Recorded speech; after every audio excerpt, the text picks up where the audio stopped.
Hey gamers, well they say 3 times the charm, and this is the 3rd time I've tried to record this video. I don't know what's going on. My mic keeps dying on me. This is the last time. Never use wireless mics. No matter how much you pay for them, no matter how expensive they are, they never work. They never work right. So I should have learned my lesson the first time I got one, but I didn't. Now I'm stuck with this one for now. I just spent so much. I feel like I have to get some videos out of it before I throw it in the garbage, which is I'm this close to doing. Also, my allergies are acting up. Didn't take my allergy medicine, so I may be coughing, sniffling. But I cut the grass, and stupid me did not take my Claritin today, so I'm an old man. I'm hurting. Hey, folks, everyone does top 10 failed. Well, I see a lot of top 10 failed ones out there. I realized that I had 10 failed games in my collection, so I wanted to review them all. Of course, I've been talking about them ad nauseum twice. So why not just keep this going on for a good 30, 40 minutes, an hour now. It's going to be an hour by the time I'm done with all this. This is great. I love talking about these games over and over and over again. But you weren't here the first 2 times when I discussed it. So maybe the mic will, make it the whole way. We'll see. I doubt it. But, all right, so here's what I'm going to talk about today. There are 10 games in my collection. These are the games that I love. A lot of these I reviewed in my top 100. So I'm not really going to go much into the gameplay, just tell you what they are. Also, my list is different from everyone else's. And there's a lot of games out there. Yes, I haven't played, but most of them I don't want to play. I've gotten rid of tons of Feld games in the past in my collection because just because it's from Stefan Feld doesn't mean it's going to stay in my collection. After a while, I go, nope, not good. So Stefan Feld isn't, I'm not a Feld fanatic, I guess you could say. Feld doesn't always bat 1,000 with me. He's basically, 40% of the time, maybe, let's just say. I don't know. I only have 10 of his games. How many games did he make? Make that a percentage, and that's how much I love Feld. But, I mean, when Feld's on, he's on. So here's my top 10. Here we go. One more time, final time, at least with this garbage mic. Number 10 is Amsterdam. I wanted this game because I wanted to get Macau. Macau was too expensive. Amsterdam was barely cheaper. And this is the last no. It was the last Queen game I got in my collection for a very long time. Because I don't like what Stefan Feld and Queen Games are doing. Yes, I think Stefan Feld is just as guilty as Queen Games. They're taking advantage of fans. They're overcharging for their board games. Their board games are way overpriced. Queen Games is being terrible in their customer service lately. And I used to be the biggest Queen Games fan, the biggest. But I've actually made a mass exodus of a lot of Queen Games. I used to have like 4 shelves of Queen Games. Now I have 2 now. 2, maybe 3. But I used to have like 5, maybe more than that. But I got rid of a ton of Queen Games over the time, just because I'm kind of sick of this company. I'm sick of these city games. But this is back before I knew any of this was going on, or I didn't know how badly they were going to take advantage of fans. And I really want Amsterdam, and I really love it. It's still a great game. It's still in my collection. Number 9 is Merlin. I got the big box edition. Addiction. I'm addicted to Merlin. I'm addicted to Rondels. I love them. But the King Author expansion is really good. You should always get that one. If you're not going to get the big box, Morgana, you can take or leave it. I've tried to implement Morgana several times, but my gaming group's not into it. I'll be honest. Besides the little mistletoe, there is nothing really that we use from Morgana. You don't need her. You just need, I believe, King Author, and you're good to go. You can put all 3 in there. Maybe correct me if I'm wrong if you like it better, but Merlin is just a great game as is, and I love it. It's my number 9.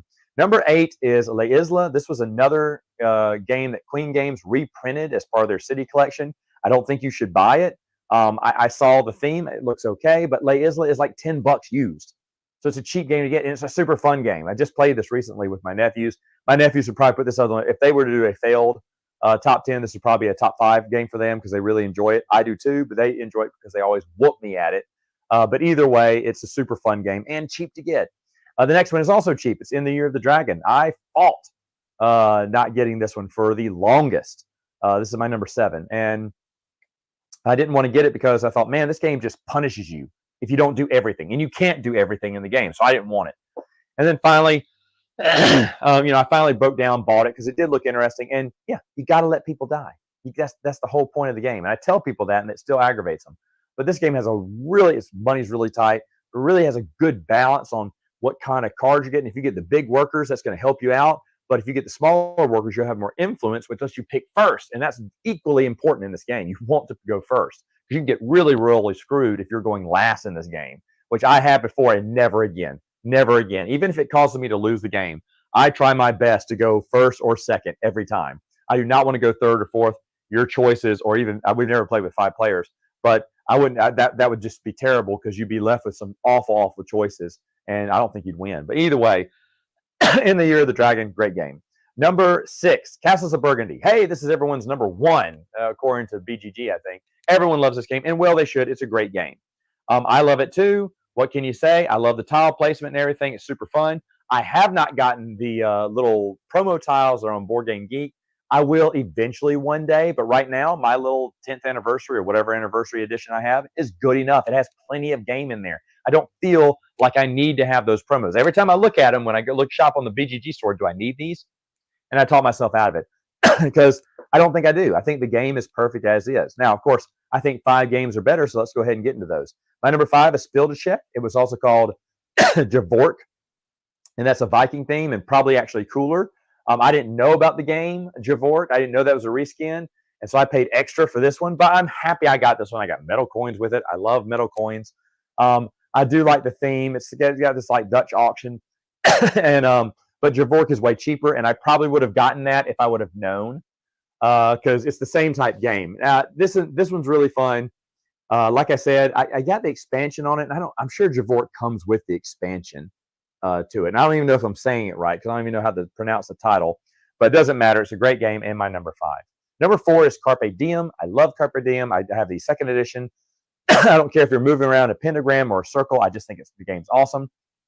I will never play without the Board Game Geek mini expansion that's in their BGG store, where when you're going up the scroll track, you can get certain rewards because that just helps you out in the game. And anything that can kind of give you that boost to claim some of those rewards at the end of every round is just worth it. This game has so much going on with it. Every time I explain it to my gaming group, if someone who hasn't played it before, they're like, and then after they get kind of used to it after the 1st or 2nd round, they're like, whoa, that was really good. Yeah, it's a great game. That's why it's my number 4. Now, these next 3 at any time could have been my number 1 in the past. But right now, Brugge sits at number 3. This one did get reprinted as Hamburg. I don't know which one's cheaper to get. I think if you're going to go for the deluxe edition of Hamburg, you are wasting your money. You may as well go get an original copy of Brugge. But Hamburg does come with the hard to find and sometimes very expensive Brugge expansion. So maybe Hamburg's the way to go. But I know they added something extra to the game, but I don't care because Brugge, as the game is on its own, is just wonderful. It's perfect. And I love the game. I love the artwork. I love that you can do about 6 or 7 things with one card, and it's up to you to decide. This is just a really awesome game. It never gets old for me, and I love it. Number 2, before the mic dies, maybe I'll finally get through these, is Amaro. Amaro, another game that Queen Games has reprinted several times. It's got the cube tower, and what cubes come out determine what actions you can take. And at first, maybe everyone's taking sometimes the same action, but eventually they're going to divert and take different actions with different colored cubes. And that's where the game gets really interesting for me. This is one of the few games you do not need Queenies for. I always say that Queenies make a game better, but not when it's Amaro. Amaro's Queenies are just extra tiles. I played with Volcano Queenie maybe once, and I really don't shuffle it anymore. I don't even know if I keep the other 2 bonus Queenie tiles in there. It doesn't make a difference to me. I just want to have different islands and a better game. And like I said, every game is so different. Every game is so different, and it's a cube tower. It's awesome. But that is not number 1, folks. Number 1, yes, call me a hypocrite here, but Marash. I just reviewed this game. I told you I think it's the best Feld game. That's what kind of spurred this video because it really is. As of this video, I've gotten the expansion in, and the expansion, Camels and Nomads, just takes it to another level. For me, it does. And this may be, if I was to do a top 100, which I'm not this year, but if I did one, this would probably be in my top 10 right now. I'm thinking it has a good chance of making it because there's just so much to do, and you don't feel like any of your turns were ever wasted. I never feel like I wasted a turn playing this game. Like every time you do something, you feel like, yeah, I accomplished something every time, and everyone thinks they're going to win. And there's just so many aspects, so many strategies, so many paths to victory that I absolutely love it. And the first time I remember playing it, my eyes just kept opening up because I thought, why would you do this? Or why would you take advantage of that? That action seems wasted. And then I see someone take that action. I go, oh, that's why you want to do that. And so I'm like learning like different strategies the whole time, going, wow. And this game is just, and as I keep playing it, I keep learning. I've never played it the same way twice. You usually have one strategy, keep going for it. But now I'm like, well, maybe do this. Oh, I won with that one. Oh, this one. Okay, didn't win with that one, but I should have done a little bit more balance of these two. And it's really awesome to watch. It's awesome to watch my nephews copy what I did on the last game, and then me still beat them with a different strategy. That's a lot of fun. But Marrakesh, even though, like I said, I know I'm a hypocrite. I said I don't like Queen Games. I don't like Stefan Feld and this agreement they have, this exclusive agreement they have together that is ripping off fans. I got this in a trade, but still, it does make me a hypocrite. It's a great game. I don't care. Call me a hypocrite. Great game. All right, folks, that's my top 10 Feld games. What are yours? Let me know in the comments below, and I will see you next time.